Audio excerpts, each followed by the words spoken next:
How do you think, or how have you seen the needs and wants of consumers change with regard to house purchases as a result of the pandemic? And do you expect this to continue in the future? And how will you be catering for that? I think one of the things is there's going to be a desire for outside space more than ever. I sometimes look at some of these developments with no outside space whatsoever and think to yourself, wow, in this climate, how are people dealing with that? It must be very difficult. We're amongst the privileged, live in a house with a garden. It's not that bad, is it, what the government are asking us to do? Other than the mental stress of it all, the rest of it, it's not that difficult.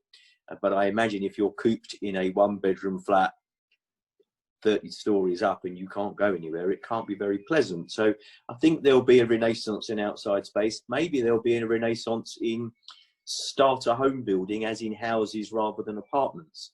And you might see lots of, I don't know, one-bedroom houses, if you like, with a garden of some sort. That could well come to fruition. I was actually chatting to my 9-year-old, who you just saw, the other day in respect of, he said, why, where we live, are there lots of houses with gardens? And then when you get closer to London, we live in Essex and it's just a short drive to London, you see all of these tall buildings. So I was explaining that with land being scarce, it's easier to go up than go out. But that may change. It may well change. And you might find people, in terms of ownership, will want to perhaps live outside.